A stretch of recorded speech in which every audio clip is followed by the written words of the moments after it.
Hey everyone, this is Mario from ESQgo, and in this video we're going to do a walkthrough of how to file your trademark application with the USPTO for your Amazon private label brand. And in this hypo, we're going to assume that our company name and brand name is ACME Garlic Press. And what are we selling? Of course, garlic presses. So before we get started with the walkthrough, just a bit of a disclaimer. This video is for educational and entertainment purposes only and is not meant to be a substitute for legal or other professional advice. If you have any specific questions about any legal matter, you should consult with an attorney or other professional services provider. All right, now let's get back to this. So if you're on the USPTO website, this is what it should look like. And if you just hover over trademarks, you'll see on the second column right there, it says apply online. So click on that, and then click on initial application forms. And for this example, we're going to go ahead and fill out the TEAS Plus application. In a previous video, I went through the difference between these three application types. TEAS Plus is the most streamlined and the cheapest, so we're going to go ahead and do a walkthrough of this. So just click on the link, and now we come here. A lot of good information here. Go ahead and please read. And again, we're filing for the principal register. There is also a supplemental register. In another video, I'll go through the difference between those.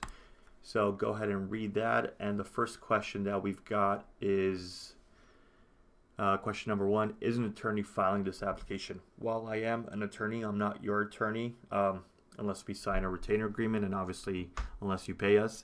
So we're going to go ahead and click no for that one. And then for question number 2, this is optional. If you've gone through this application before and filled out some information, filled out the fields, it should have given you an option to download an XML format file. So if you want to upload that, go ahead and do that, but this wouldn't be applied to us since this is a new application. So we'll go ahead and click continue. All right, owner of the mark. So the owner of the mark is going to be our made-up company, ACME Garlic Press. And again, here we're going to click on the legal entity type. So we're going to assume ours is a corporation, and it's incorporated in California. Okay. Street address. 123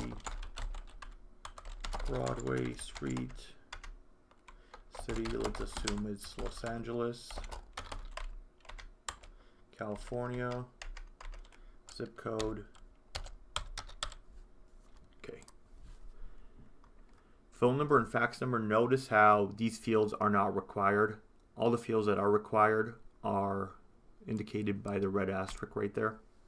So while the phone number and fax number are not required, your email address is, because we're doing the TEAS Plus application, so all communications will be conducted via email. So we're going to have to go ahead and provide an email address. Let's just make one up, acme@gmail. And you do have to authorize the USPTO to communicate with you via email. So you got to go ahead and check that. And if you've got a website, go ahead and provide it. Again, that's not required. If there is another owner of the mark, you would go ahead and click add owner, and you would have to provide all of this information again for the second owner or any additional owners. Another thing, if an individual owns this mark, you would just put the individual's name up here, and the format would be last name, comma, first name, and then middle initial. Okay, but for our example here, it's ACME Garlic Press. So let's go ahead and click continue. And this just lets you know that the telephone number, if you do provide it, the examining attorney will kind of may call you, but also it'll be public information. It may be available to the public because it'll be on the USPTO database. Okay, so just a warning about that. In our example, we did not provide a phone number, so we could go ahead and click continue. Now here's the mark. So here's where you choose between a standard character, a special form, which is kind of like a logo, or if you want to add any color or special font to your mark, or the third option is a sound mark. For example, we're just going to go ahead and do a standard character. So we're going to go ahead and type in ACME Garlic Press. Now, one thing you should keep in mind is, I've already done this, but you should also check and see if anyone is using this, because keep in mind it has to be unique. So one way you could search is on the tests database, which is here available on the USPTO. So we would just go in and click here, and now we're going to go ahead and type in ACME Garlic Press and then submit query. So there's nothing there, so we could go ahead and log out and we should be good to go. However, if there are any other companies that are using your specific name or anything that's confusingly similar, keep in mind you may have issues. So just a little bit more information about this. So imagine if our company was Delta, right? Now with Delta, there's Delta Airlines and there's also Delta Faucets. How are these two able to kind of coexist? Because they're both in different international classes. One is an airline, the other one is faucet. So that's why the government and the USPTO allows both of them to kind of coexist, right? Because no regular reasonable consumer would be able to or would confuse Delta Airlines with Delta Faucets. So just keep that in mind when you're searching for stuff. And also another suggestion is do some misspellings of your brand name. So if your company was like Great Garlic Press, maybe get rid of one of the S's and search for it that way, or maybe GR and the number 8 for instead of great, because that might be confusing to consumers. So just a couple of suggestions for that. Again, it's best that you have an attorney kind of do all this search and everything. That is one thing that we do before we file any of our trademarks for our clients. But if you want to do it on your own, just a couple of suggestions. And there's also a lot of good information here, and the USPTO also provides some videos for you guys to watch. So just keep that in mind. All of that's available on the USPTO website, and it's all completely free. So check those out. So since our mark, ACME Garlic Press, there's no one like that, we could go ahead and continue. So we've done that, and if you click this button, it'll kind of give you a preview. So ACME Garlic Press, make sure you check the spelling and everything, and that looks good. Okay, so this box is for any additional statements. If you go ahead and click that, now we'll have additional fields down here. You guys could kind of go ahead and read through this. It's pretty self-explanatory. Just going to go over a couple of major ones. So a disclaimer is if you're not claiming any exclusive right to a certain word. So for example, you may want to put garlic here, because we can't claim exclusive right to the word garlic, because that's something that we have to allow other people to use, or press, right? So those are things that you may want to add. Again, talk to your attorney if that would make sense, or if that would be appropriate for your situation. If you have any active prior registrations, you would want to go ahead and let the USPTO know. Translations, transliterations, you guys could read about that. Meaning or significance of wording, letters or numerals, and a couple of other ones. If you're using, this may not really apply to us Amazon sellers, but if you're using the portrait, signature, or name of any famous people such as presidents or famous authors and stuff, there's certain things that you've got to do. Again, talk to your attorney about that. And concurrent use, you guys could go ahead and read about that.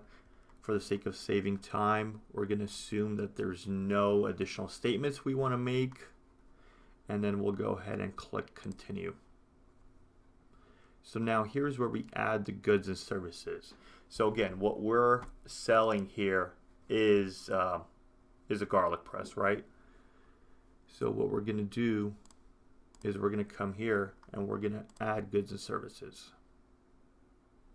And again, if you guys don't know the difference between goods or services, or what you're a provider of, check out the other video. I kind of go through that, and we've also got a legal guide to help you guys. That's on our website. If you guys go to ESQgo.com, that's esco.com, you guys could check it out. So here we are looking for the international class. So what I like to do is go to the USPTO's ID manual, and I'll provide a link to this underneath the video, and it's also available in our free ebook on our website. So here I'm gonna go ahead and type in garlic press, and garlic press, there's a perfect match, and we know that it's in class 21, right? Now we could go back here and say garlic press right there. So we'll go ahead and check that, and then click on insert checked entries. Perfect. Now that comes up right there. If you guys add any additional ones and you guys need to remove, go ahead and click on it, and then you'll be able to or unclick on it, you'll be able to remove it. So next question that we're going to have to answer is what basis we're filing this USPTO application. There's 4 options here. The thing that'll be most relevant to Amazon sellers or Amazon PL sellers would be Section 1A or Section 1B. If there's any foreign filers, check out these two. But essentially, Section 1A says that the basis that you're filing USPTO application is that you're actually using your mark in commerce now. Section B is if you're intending to use it but haven't yet started using it.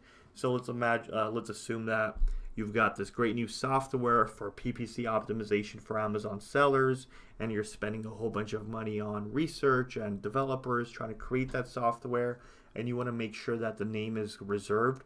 That's when you would file a Section 1B. Or the same thing goes with a major brand that you're releasing, and you want to make sure that you're reserving that trademark name. That's when you would file the 1B. But in our case, we're assuming that we're using this excuse me, we're already selling this garlic press, and somehow we've got our brand name on it, whether it's laser engraved on it or we've got a tag that's attached to it. So that's what we're going to assume, and we're going to file for Section 1A. And then so for Section 1A, we're going to go ahead and provide a specimen. And all this means for the specimen is that you're trying to show that you're currently using your mark on your product in international commerce, or sorry, in commerce.